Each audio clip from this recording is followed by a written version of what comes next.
नमस्कार दोस्तों, ocean network में आपका स्वागत है। मैं हूं ओंकार चौधरी। ये डोनाल्ड ट्रंप को क्या हुआ है?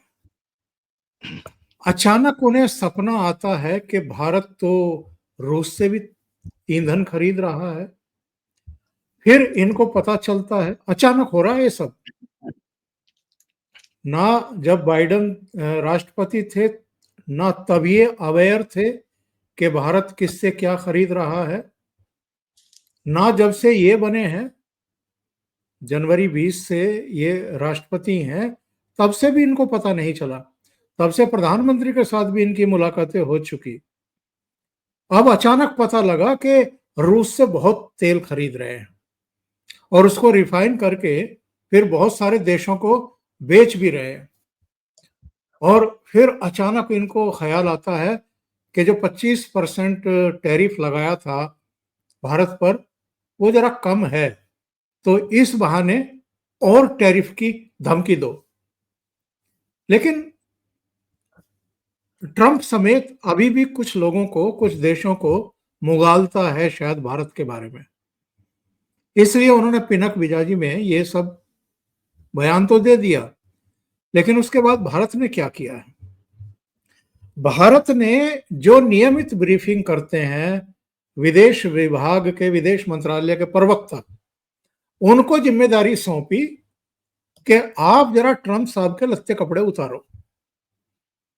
इनको बताओ कि भाई आप क्या कर रहे हो, आप रूस से फला फला फला चीजें क्यों खरीद रहे हो, और यूरोप के भी बहुत सारे देश ये सब क्यों खरीद रहे हैं, आपने बंद क्यों नहीं किया।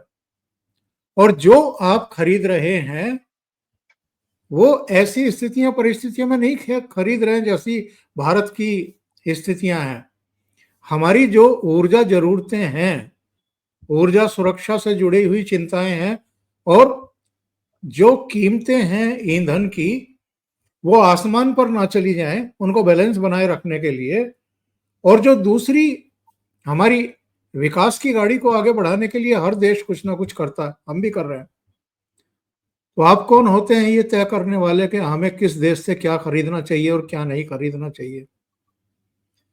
तो डोनाल्ड ट्रंप पर जरा चर्चा करेंगे कि डोनाल्ड ट्रंप के मन में है क्या, और क्या वो कुछ तय कर चुके हैं। जिस तरह से उन्होंने भारत के खिलाफ एक तरीके से मोर्चा ही खोल दिया है। शुरू में तो लग रहा था कि चलो कभी कभी स्ट्रेटेजिकली आप बयान दे रहे हैं, फिर पीछे हट जाएंगे, फिर वही स्थितियां बहाल हो जाएंगी। लेकिन अब तो लग रहा है कि डेलिबरेटली ये सब कर रहे हैं।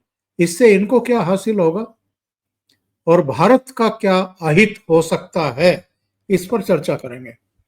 मेरे साथ जुड़ रहे हैं आदि अचिंत जी, और आप सब परिचित हैं उनसे, जियोपॉलिटिकल मामलों के बहुत ही माहिर जानकार।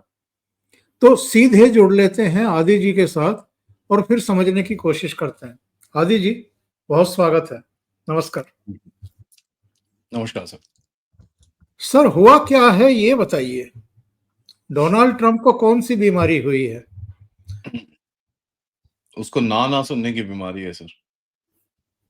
तो मेरे हिसाब से जो आप बार-बार उसको ना बोल रहे हो, वो सुनने की उसको आदत नहीं है, और वही उसमें वो परेशान है। अभी वो कहीं न कहीं डोनाल्ड ट्रंप को ये लगा नहीं था कि भारत की तरफ से रेजिस्टेंस आएगा इस तरह का।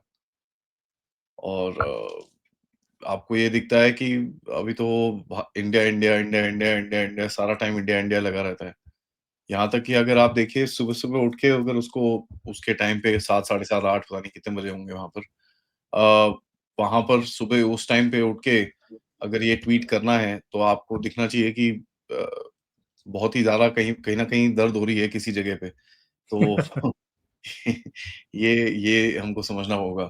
तीसरा असर देखिए, भारत ने बाकी जो देश हैं उसके साथ या तो लड़ते हैं या तो लेट जाते हैं। भारत दोनों ही नहीं कर रहा। तो उसका थोड़ा आई थिंक उसको नहीं समझ में आ रहा किस तरह वो हैंडल करे उस चीज़ को। क्योंकि अ, एक अगर आप दुनिया में देखें जिस तरह से इसने चीज़ें फैलाई हैं, जापान को बिठा दिया, यूरोपियन यूनियन को बिठा दिया। अब बिठाया क्या, जैसे ही वो सो कॉल्ड बैठते हैं, ये घर पहुँचता है, वो अपनी बोली फिर से बोलनी शुरू हो जाते हैं, जैसे जहाँ मर्ज़ी उनको जो बोलना है।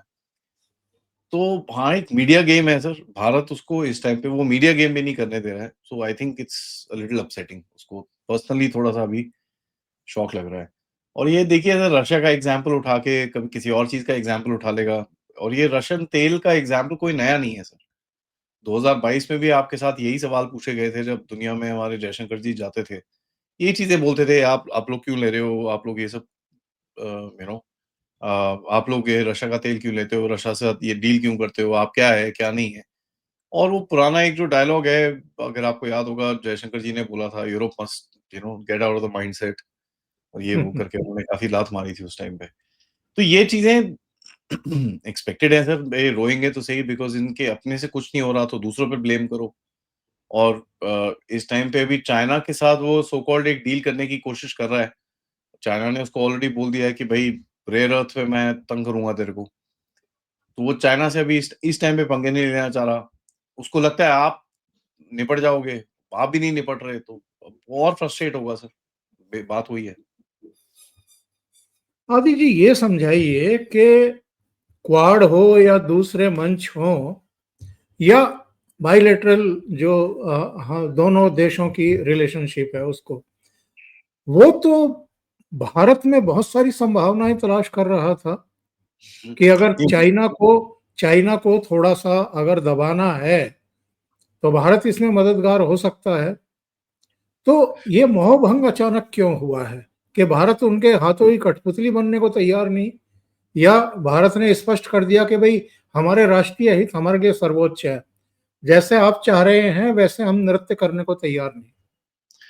सर छोटे लेवल पे वो बात आपकी करेक्ट है, बट बड़े लेवल पे देखिए उनको ये भी पता है भारत एक बढ़ती हुई अर्थव्यवस्था है, एक बढ़ता हुआ देश है, एक यंग एस्पायरिंग पॉपुलेशन है, इंटरनल डिमांड आपका ज़बरदस्त है, लीडरशिप अच्छी चल रही है और आप एक बड़े सही डायरेक्शन पे जा रहे हो और अगर आपको इस टाइम पे उन्होंने पकड़ के अपने वश में नहीं करा तो फिर हाथ में आना मुश्किल हो जाएगा।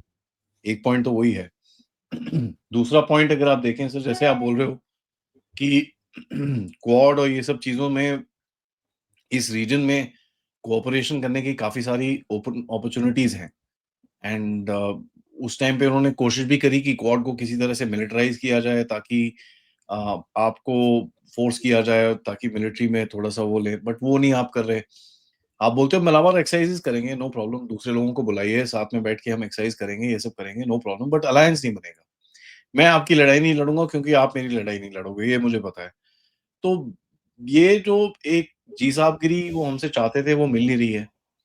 इनको लगा था कि मोदी जी को बिठा के I mean now that I think of it, जब आप सोचें इस चीज़ को, जब मोदी जी वहाँ पर गए होंगे, तो उस टाइम पे कुछ तो बात हुई होगी जहाँ पर ऑफ कोर्स जो एक वार्मथ थी, एक जो कनेक्शन था दोनों के बीच में, दोनों लीडर्स के बीच में, उसमें कहीं न कहीं कुछ ऐसा दिखता है कि कुछ डेंट तो हुआ है सर। तो या तो इसने कुछ बोला होगा जो मोदी जी ने बोला नहीं मैं नहीं मानता, ऐसे ही कुछ हुआ होगा। तो वो दिखता है कुछ ना कुछ हुआ होगा वहाँ पर एंड वो चीज़ अभी धीरे-धीरे करके बाहर आ रही है जो एक पर्सनल, अभी तो ख़ैर मोदी जी के ऊपर डायरेक्टली उसने कुछ बोला नहीं है। अ, बट कुछ टाइम ज़्यादा नहीं है, दूर नहीं है जब वो मोदी जी पे भी बोलेगा।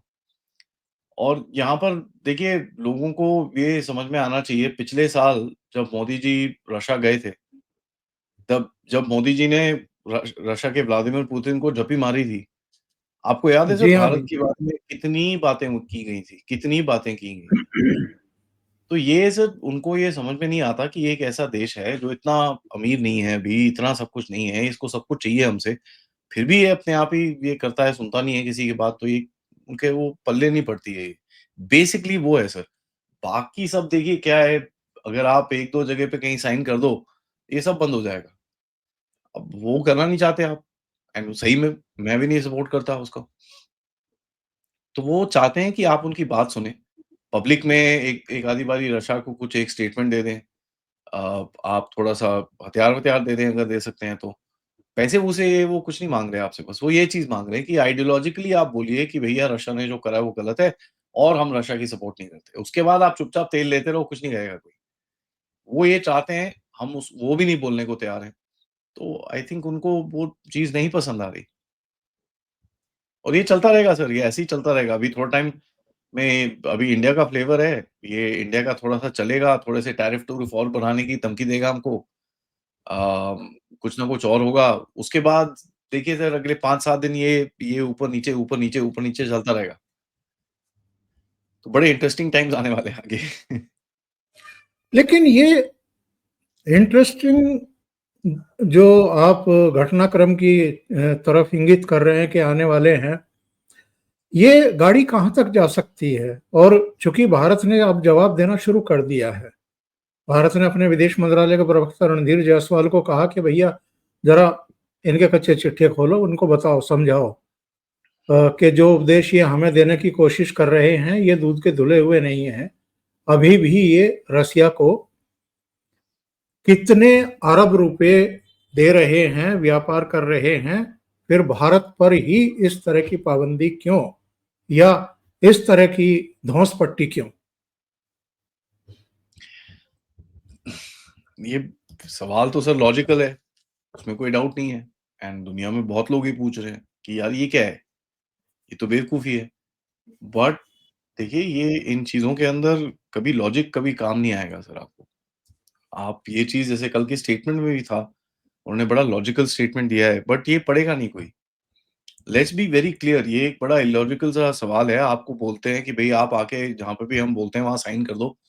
जब भी हम बोलेंगे जाके लड़ लो, जब हम बोले बैठ जा तो बैठ जाओ और आप उसके बाद हमारे बश में रहो और जब भी हमको आपसे कुछ काम है तो हम आपको आके कुछ भी बोल सकते हैं टाइप्स। ये वो करने को माँग रहे हैं, तो आपको लगता है सर ये चीज़ लॉजिकल रहेगी? ये सोचते हैं कि भई एक डेढ़ करोड़ 150 करोड़ लोगों को ये कंट्रोल कर पाएँगे एक साथ? चाहे गवर्नमेंट साइन भी कर दे, मेरे को लगता नहीं है कभी गवर्नमेंट करेगी, बट चाहे वो कर भी दे, क्या आप जैसे मुझ जैसे लोगों को ये कभी कंट्रोल कर पाएँगे? कभी नहीं। तो ये देखिए सर इनको एक समझ में आना चाहिए भारत के साथ एक एक एक्सपायरिंग एस्पायरिंग यंग पॉपुलेशन है। आप एक यंगस्टर को कभी जब गाली देते हो, वो फिर वो 60-70 साल याद करेगा। जब आप किसी ओल्डर आदमी को गाली देते हो, ठीक है, जो खुद 60-70 साल, 80 साल का हो, आप उसको गाली देते हो, बेचारा 10-15 साल याद करेगा। इन गधों को वो चीज़ समझ में नहीं आ रही है कि इंडिया के अंदर एक पॉपुलेशन जो है, वो बहुत यंग है इस टाइम पे। सर 20, 22, 24 की आपकी मीडियन एज चल रही है। अभी सेंसस होगा तो और भी शॉकिंग चीज़ें निकलेंगी उसके अंदर से और ये जो पॉपुलेशन है, ये टॉलरेट नहीं करेगी। ये थूकेगी आपके ऊपर क्योंकि हाँ, वो जो ऑपोज़िशन वाले हैं, वो जो थोड़े बहुत रोते हैं और वो सब चीज़ें हैं। बट जो मेनस्ट्रीम इस देश का है सर, वो तो चीज़ें करना चाहता है इस टाइम पे। आप जब देखते हैं लोगों को जिस तरह से हमारा स्टार्टअप इकोसिस्टम शुरू हो रहा है, डिफेंस की चीज़ें शुरू हो रही हैं, इंडस्ट्री चीज़ें शुरू हो रही हैं, क्लाउड पे, एआई पे, हर चीज़ में कुछ ना कुछ रोज़ कोई नई नई खबर आती है। जब वो ऐसी चीज़ें देखता है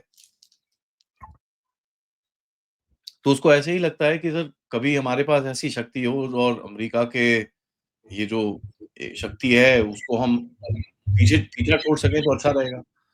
हर किसी को एक ये वो चीज़ रहेगी। तो ठीक है, मैं तो बड़ा खुश हूँ एक्चुअली डोनाल्ड ट्रम्प ये जो कर रहा है और मैंने आपके प्रोग्राम में पहले भी बोला है मैं बहुत खुश हूँ। मैं तो सर और भी खुश हूँ कि ये अब आपने पूछा कि कितना आगे लेके जा सकता है। ये सैंक्शंस पे लेके जा सकता है आपके ऊपर, इकोनॉमिक सैंक्शंस लगा सकता है और मैं तो सर खुश रहूँगा अगर वो इकोनॉमिक सैंक्शन लगाए। जो भी जितने भी सैंक्शन लगाने हैं जल्दी-जल्दी लगाए भारत के ऊपर ताकि उसके बाद देन फिर गेम असल में आए ना फिर गेम बाहर। अ, लगाने हैं सैंक्शन तो चलिए लगाइए, हम फिर आपके ऑर्डर्स कैंसल करते हैं यहाँ से बैठ के।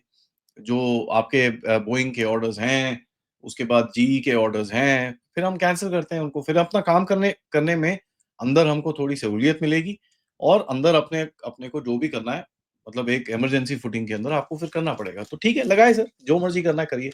एंड यही चीज़ आपको दिखती है कि गवर्नमेंट की तरफ से भी बड़ा क्लीन सिंपल एटीट्यूड है, हमको फ़र्क नहीं पड़ता। आदि जी, कनाडा के उद्योगपति हैं किर्क, उनका बहुत सख्त बयान आया और उन्होंने ट्रंप पर जो एक रणनीतिक एक स्टेप्स होते हैं और जो पोजीशनिंग होती है उसको भी बड़ा नुकसान पहुंचाने के गंभीर आरोप लगाए और उन्होंने कहा है कि भारत जो है वो उभरती हुई एक अर्थव्यवस्था है। प्रधानमंत्री नरेंद्र मोदी दुनिया में एक सम्मानित फिगर हैं। जिस तरह का एटीट्यूड ट्रंप ने लिया है कि उन्होंने कहा कि मैं पहले भी चेता चुका हूं, लेकिन ये मान नहीं रहे हैं।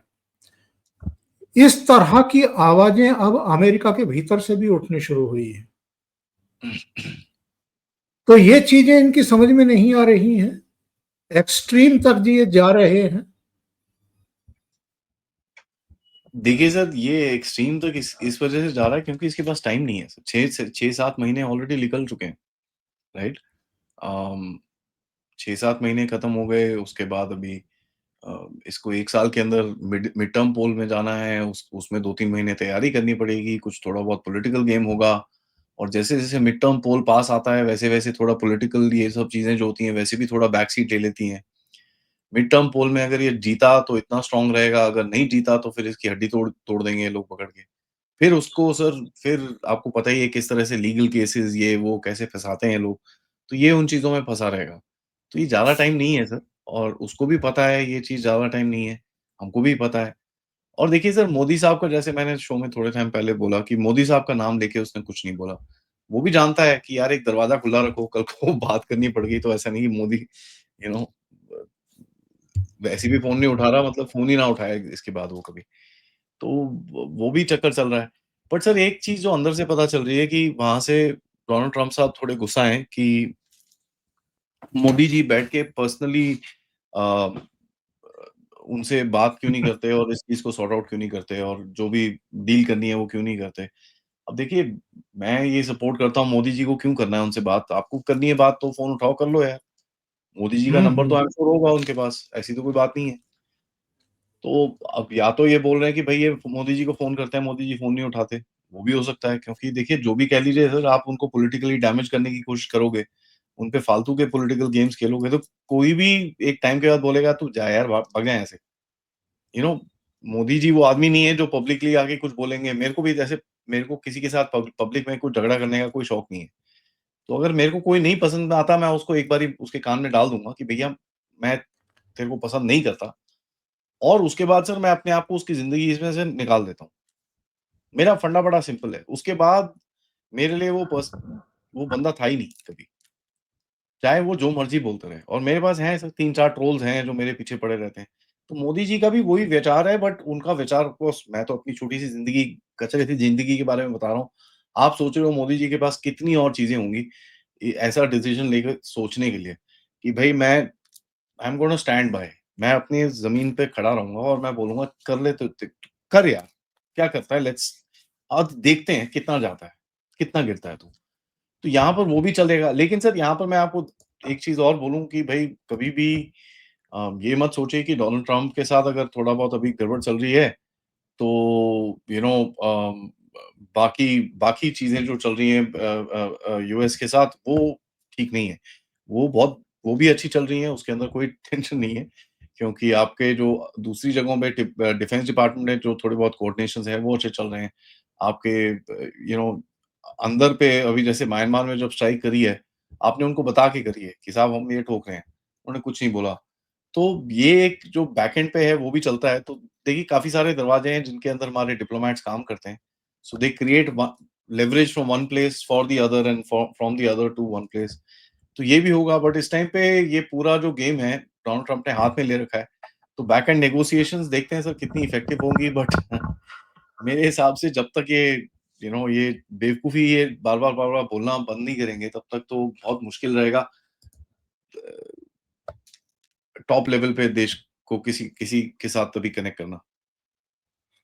लेकिन अगर मोदी जी उनसे बात नहीं कर रहे हैं, वैसे तो सोशल मीडिया पर आजकल एक मजाक चल रहा है कि कहीं ऐसी नौबत ना आ जाए कि बेवफा प्रेमी मान करके मोदी जी को वो हाथ की नस-वस काट ले। तो वो सब लोग इस मजे ले रहे हैं, लेकिन सबसे बढ़िया वाला था मेलानिया ने उसकी बीवी ने मोदी जी को फ़ोन करा, "क्या कर रहे हो मोदी जी वो सर्फ खाने वाला है।" तो, तो मोदी जी बात नहीं कर रहे। जयशंकर जी का बयान आ गया कि एब्सोल्यूट पावर किसी के हाथ में आज की तारीख में नहीं दी जा सकती, या ये नहीं है कि आप अपनी मनमानी करते रहें अकेले और बाकी सबको जो है आप बुलडोज कर दें, तो फिर पुल का काम करेगा कौन? सेकंड मैन भी अगर सख्त बयान दे रहा है, फिर तो इसका मतलब हम ये माने ना कि भारत ने फैसला कर लिया है कि अगर आप बोलना बंद नहीं करेंगे भारत के खिलाफ, अगर एक्ट करना बंद नहीं करेंगे, मैं इसको भारत के खिलाफ एक्ट मानता हूं कि आसिम मुनीर को बुला करके आप लंच कर रहे हैं और आप सीज फायर मैंने कराया, मध्यस्थता मैंने कराई, ये 29-30 बार कह करके हमारी जो डोमेस्टिक पॉलिटिक्स है उसमें मोदी जी के लिए समस्याएं खड़ी कर रहे हो। आपके दिमाग में तो शांति का नोबेल पुरस्कार घुसा हुआ है, लेकिन यहां जो आपने वितंडा खड़ा किया, डोमेस्टिक पॉलिटिक्स में जो कुछ किया, ये तो भला हो, जब आप किसी की बुराई सोचते हैं तो एक आध भलाई भी कर देते हैं जो हो गई। जैसे राहुल गांधी ने कहा नरेंद्र सरेंडर, और जो ट्रंप चाहेगा वो करेंगे मोदी जी। तो ट्रंप ने तो खुद ही ऐसे कारनामे कर लिए कि मोदी जी मानेंगे ही नहीं उनकी। तो वो तो जो नैरेटिव बन रहा था यहाँ पर मोदी जी के खिलाफ, वो तो ध्वस्त हो गया। पर ये सिचुएशन जो है, ये तो उनके द्वारा क्रिएट की हुई है आदि जी। मैं वही बोलने वाला था। देखिए सर, ये गेम खेल रहे हैं। इनको लगता है, देखिए एक बड़ी लाउड डेमोक्रेसी होने का एक बहुत ही उल्टा ये भी है कि कभी भी कोई कुछ भी बोले तो वो उछलता है। स्पेशली आप ग्लोबल स्टेज पे कुछ भी बोलेंगे तो एकदम से उछलना शुरू हो जाता है वो चीज़। तो वो उसका फ़ायदा ले रहा है और कुछ नहीं है सर। बेसिकली अगर आप इसको ज़्यादा इधर-उधर मत देखें तो आपको ये दिखेगा कि ये फ़ायदा ले रहा है और हमारे भी उसी आग पे रोटियाँ सेक रहे हैं। अ, आप बोल सकते हैं गलत बात है, ये है, वो सब ठीक है, आपकी बात एकदम ठीक है, उसमें कोई डाउट नहीं है। बट सिचुएशन यही है कि रोटियाँ सेकने वाले तो सर हर जगह मिल जाते हैं, रुदाली तो हर जगह मिल जाती है। तो एक चीज़ हमको ये समझ में आती है कि ट्रम्प का जो नज़रिया है वो उसको लगता है कि मोदी जी के ऊपर डायरेक्टली पर्सनल प्रेशर डाल के ऑपोज़िशन को भी थोड़ा-सा स्ट्रेंथन अप करके अगर मैं कुछ ऐसी चीज़ें बोल दूँ, जो वहाँ की ऑपोज़िशन उठा ले और थोड़ा प्रेशर आ जाए मोदी पे, उसका इम्पैक्ट यहाँ पर होगा और मोदी यहाँ पर आके कुछ रख लेगा। क्योंकि ये चीज़ें बड़ी क्लियरली कम्युनिकेट करते हैं सर। देखिए ये आज जो ये आपको पब्लिक में बोल रहे हैं ना सर, मैं आपको ये बड़ी क्लियरली एश्योरेंस देना चाहता हूँ कि ऐसी चीज़ें पहले वो दरवाजे के पीछे बोलते थे आपसे। तो ये कोई नई चीज़ नहीं है कि ये कुछ है। तो ये हमको बड़ा क्लियरली एक पहली चीज़ हमारे दिमाग में होनी चाहिए। दूसरा देखिए सर, जो भी ये चीज़ें चल रही हैं, ये 2022 से चल रही हैं। तो अगर कोई लगता है किसी को कि बहुत ही ज़्यादा डर जाएगा भारत, ये वो नहीं होने वाला। तीसरा, अमेरिकन्स की तरफ से इनको भी एक ऑफ रैम्प चाहिए होगा सर, ठीक है? कहीं न कहीं उनको भी एक ऐसी जगह चाहिए होगी जहाँ पर वो भी इस टेंशन से बाहर निकल सकें। अब यार ये फ्रंट तो खोल दिया है भाई साहब ने। अच्छा बात करो यार, इसमें कहाँ पर कुछ कर सकते हैं हम लोग इसको किस तरह चुप करें? क्योंकि कल को सवाल पूछेंगे लोग, यार आप तो इतनी बड़ी-बड़ी बातें कर रहे थे, आपने तो छोड़ दिया फिर। फिर वही आ जाता है टाको, टाको, टाको भी चिकन्ड आउट। तो अमेरिकन्स एक ऑफ रैम्प भी ढूँढ रहे होंगे। डिप्लोमेसी में ऐसे ही चलता है सर, जब आग लग जाती है फिर दोनों इधर-उधर देखते हैं, बोलते हैं यार इसको ज़रा अभी थोड़ा साइड करना पड़ेगा, ये थोड़ा ज़्यादा हो गया है। Let it calm down. अब वो कितना होता है, कितने नहीं होता, क्योंकि ट्रम्प ने pretty much American foreign policy को अपने हाथ में रखा हुआ है। जिस तरीके से स्टेटमेंट्स बार-बार वो ट्विटर पे डालता है, तो इनकी एस्टेब्लिशमेंट से कोई बात नहीं करेगा। तो ये क्या रहेगा ना सर, हॉनेस्टली टेलिंग यू, ठीक है, अगर उसको आप भारत के साथ डील नहीं करनी थी, he shouldn't have done it. But तो 25, 30, 40 साल का इतना जो मेहनत थी लोगों की, प्रीवियस प्रेसिडेंट्स की, वो पूरा इसने आई मीन मिट्टी में मिला दी इसने। एंड इसने, और as a matter of fact Joe Biden की सरकार ने, जिसने भारत के अंदर इलेक्शन इंटरफेरेंस और ये सब चीज़ें करी हैं। इतने साल से लोग बिल्डअप कर रहे थे इस चीज़ को। बाइडेन ने आके 2024 के इलेक्शन के अंदर अ, काम करा है। पहले भी हमको पता है कि इन लोगों ने कुछ उल्टे काम करे थे, कई इलेक्शंस के अंदर। हमको पता है कि कई लोगों को, कई पॉलिटिशियंस को ये लोग पैसे भी देते हैं। इनके यूएसएआईडी के पैसे कहाँ-कहाँ जाते थे, आपको भी पता है ये सब कुछ। और हमारे सर्विंग पॉलिटिशियंस के अंदर ये चीज़ें आई हैं। यहाँ तक कि सर्विंग जजेस के सामने ये चीज़ें आई हैं, यहाँ तक कि सिविल सर्वेंट्स में आई है, एनजीओज़ में आई है, कहाँ-कहाँ नहीं आई। तो देखिए, अगर कोई बोले ये ट्रम्प सबसे पागल है, पहले वाले सब भले-चंगे थे, मैं मानता नहीं। मैं ये भी नहीं मानता कि पहले वाले सारे पागल थे, ये भला-चंगा है, वो नहीं मानता। बिकॉज़ अमेरिकन एस्टेब्लिशमेंट हमेशा से ही एक पगलॉट एस्टेब्लिशमेंट है। इसको कोई आइडिया नहीं है कि इनकी भलाई में क्या है। तो अब बाकी मैं क्या बोलूँ सर? गधे लोग हैं, गधे थे, गधे हैं और गधे रहेंगे। आगे क्या होने वाला है, कोई सर आगे प्रेडिक्शन? आगे देखिए सर, कुछ नहीं होगा। ये थोड़ा-सा आपके ऊपर प्रेशर और डालेगा, प्रोबेबली आपके ऊपर 50% टैरिफ डाल देगा एक आधे दिन के लिए, फिर वो एक्सटेंड करता रहेगा। ये देखिए सर, अगर अभी इंडिया ने कुछ ग्राउंड पे हिट बैक नहीं करा है, 1-2 कंपनीज़ पे हमने डायरेक्टली हिट बैक मारा था, अब मारना शुरू हो गए, तो फिर इनको प्रॉब्लम होगी। दूसरा, भारत क्या करेगा सर, अमेरिका के साथ डाइवर्सिफ़ाई करेगा, ऑलरेडी करना शुरू हो गया है वो। नई मार्केट्स आप कर रहे हो, आप ईयू के साथ ट्रेड टॉक्स आप ऑलरेडी बात कर रहे हो, ईएफटीए आपने ऑलरेडी कर रही है, मिडल ईस्ट के अंदर 2 ट्रेड टॉक्स आप बात कर रहे हो, इज़राइल के साथ जो मतलब कोई 20 साल पुरानी कन्वर्सेशन थी ट्रेड टॉक की, वो आपने बढ़ा दी है। तो आप अपने अल्टरनेटिव ढूँढेंगे। साउथ ईस्ट एशिया में आज भारत के अंदर बोंग-बोंग मार्कोस साहब भी हैं, फिलीपींस के जो काफ़ी क्लोज़ हैं मोदी जी के, and you are trying to look for alternative markets. तो देखिए सर, टोटल इम्पैक्ट जो है आपको $5 बिलियन के करीब में ट्रेड में आएगा। एंड अगर आप देखेंगे तो अगर इसने तेल के ऊपर कुछ करा भी तो रशियन तेल के ऊपर कोई 6-8 बिलियन डॉलर उसके ऊपर आएगा। सो टोटल इम्पैक्ट अगर आप देखें होगा करीब 13-14 बिलियन डॉलर्स का। जो हाँ, एक तरफ आप बोल सकते हो कुछ भी नहीं है, बट एक तरफ बोलते हो हाँ ठीक है, सब्सटैंशियल अमाउंट है, इसका कुछ हमको कुछ इसका अल्टरनेटिव निकालना पड़ेगा ताकि हमारे एक्सपोर्टर्स को थोड़ा-सा एक कम्फर्ट मिले सर। और उसके लिए बाय द वे आज ही एक स्कीम लॉन्च हुई है जिसके अंदर दो 20,000 करोड़ रुपए की बात करी गई है, जहाँ पर एमएसएमईज़ को कुछ लोन्स दिए जाएँगे डाइवर्सिफिकेशन के लिए, और एक्सपोर्टर्स के साथ एंगेज करके उनके साथ कुछ अल्टरनेटिव मार्केट्स एंड भारत के ऊपर फोकस करके काम करने की ऑलरेडी 20,000 करोड़ रुपए की स्कीम आज लॉन्च हुई है। और क्या अब मान लिया जाए कि क्वाड की मीटिंग टलेगी जो दिल्ली में होने वाली थी? अभी तो नहीं दिखती सर पास में आती हुई, अगर होगी भी तो ईयर एंड के पास होगी, उससे पहले नहीं होगी। एंड अब देखिए सर, अगर कर भी ली और ये नहीं आया तो फिर ठीक है, वो भी हो सकता है, उसमें भी कोई वो नहीं है। बट आप ये चाहोगे नहीं कि क्वाड बंद हो जाए, बिकॉज़ क्वाड एक बड़ी इंटरेस्टिंग सी चीज़ निकल रही थी जिसके अंदर ये पूरे रीजन को स्टिच इन किया जा सकता है। जैसे डी G20 में काफ़ी हर जगह पे से लोग घुसे हुए हैं। क्वाड में रीजन में आप काफ़ी लोगों को अंदर खींच सकते थे, जिसके अंदर चाइना का जो लोकलाइज्ड इन्फ्लुएंस है, साउथ चाइना सी रीजन में, इंडो पैसिफिक में, बिम्स्टेक जो जो हम लोग काम करते हैं, उसके अंदर आप उसका इन्फ्लुएंस थोड़ा रिड्यूस किया जाए ताकि आप दूसरे लोगों के साथ काम कर सकें और इसको कर सकें। इंडिविजुअली कर पाएँगे, थोड़ा-सा डिफिकल्ट रहेगा, थोड़ा-सा टाइम ज़्यादा लगेगा। बट सर देखिए, अभी क्वाड के बारे में कोई कुछ बोलेगा नहीं वैसे। सब चुप रहेंगे।